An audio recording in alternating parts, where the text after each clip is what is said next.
Coucou tout le monde, j'espère que vous allez bien. Aujourd'hui, je vous accueille avec une nouvelle vidéo pain de mie fait maison. Je peux vous promettre, c'est une tuerie. Franchement, il est incroyable. C'est une recette inratable et super facile à réaliser. Pour ça, vous allez voir, c'est très facile. Vous allez mettre dans votre robot, alors vous pouvez le faire à la main également. Vous mettez 15 g de levure fraîche. Après, vous rajoutez 50 g de sucre. Après, vous rajoutez 220 ml de lait. Donc, moi, j'ai mis du lait froid. Et vous rajoutez un œuf. Alors, moi, je vais déjà mélanger le tout. Donc, comme je vous ai dit, vous pouvez le faire à la main si vous n'avez pas de robot. Ça marche aussi.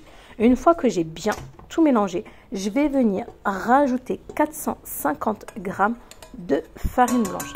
Alors, moi, c'est du T45, mais franchement, vous pouvez mettre du T55. Ça marche très bien.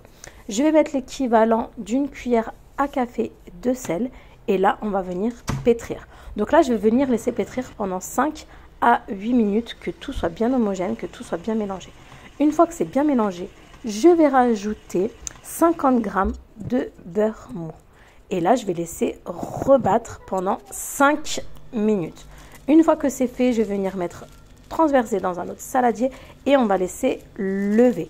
Donc moi j'ai laissé une demi-heure, 3/4 d'heure, ça avait bien gonflé comme vous pouvez le voir. Et je vais venir dégazer ma pâte. Donc une fois que vous l'avez bien dégazée, on va venir la retravailler légèrement et je vais venir la mettre sur une table que je vais venir légèrement fariner pour éviter que ça colle. Là je vais venir étaler légèrement et je vais essayer de faire de la même taille que le moule que je vais utiliser. Alors moi c'était un petit moule à cake. Donc là vous voyez déjà je vais venir rabattre, j'ai oublié, sur les côtés et je vais faire un quart de tour et je vais venir re-aplatir et après vous allez voir que je vais plier de sorte de faire une sorte de boudin. Comme je vous ai dit au début, c'est que je vais venir faire la forme, enfin la taille de mon moule pour pas que ça soit trop grand. Moi, mon moule, donc j'ai pris un moule à cake, c'est assez petit pour cette quantité de pâte que j'ai fait.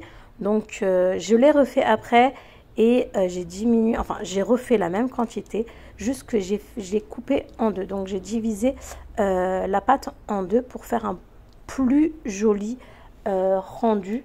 En fait, c'est que mon moule à cake était un petit peu trop petit. Donc, vous voyez, vous pliez comme ceci, vous rabattez bien les rebords. Je vais bien pincer les contours pour éviter qu'après, quand ça va gonfler, que ça ne souffre, que ça ne perce.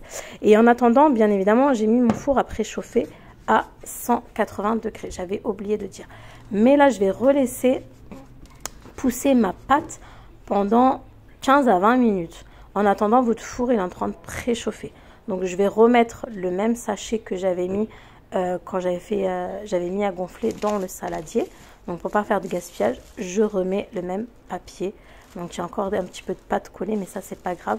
J'ai tourné pour pas que cette pâte, elle colle. Et voilà, là, vous allez relaisser gonfler. Une fois que ça a gonflé, comme vous voyez, ça a bien gonflé. Vous voyez, moi, ma pâte, elle était vraiment... La quantité était trop grosse pour ce petit moule à cake.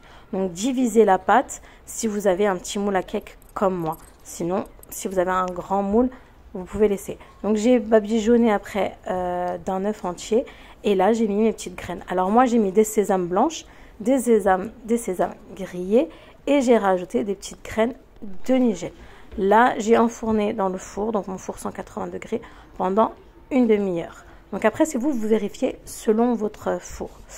Donc là, vous voyez, c'est quand je l'ai refait une deuxième fois avec la moitié de la quantité. Donc là, ça m'a fait une belle brioche parce que la première que j'avais fait était vraiment très très grosse et elle avait éclaté sur les côtés vu qu'il n'y avait pas assez de place pour bien gonfler. Donc là, je l'ai refait avec la moitié de la quantité et ça m'a fait une belle, enfin un beau pain de mie. C'est pas une brioche, mais du pain de mie.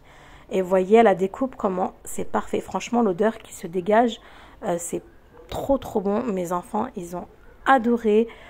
Pour les sandwichs, c'était trop bon. Ou même avec simplement avec une pâte à tartiner pour le 4 heures. Franchement, c'était très très bon. Et franchement, c'est à refaire. C'est la troisième fois là que je la refais. Et mes enfants sont pas du tout déçus. Je l'utilise pour faire les sandwichs de mon mari le matin avant d'aller au travail. Il aime trop. C'est frais, c'est moelleux. La mie, elle est trop bonne. Donc franchement, je vous recommande cette recette. Essayez, c'est l'adopter et vous voyez qu'elle est super simple à réaliser. Donc je vous dis à très vite pour une nouvelle vidéo.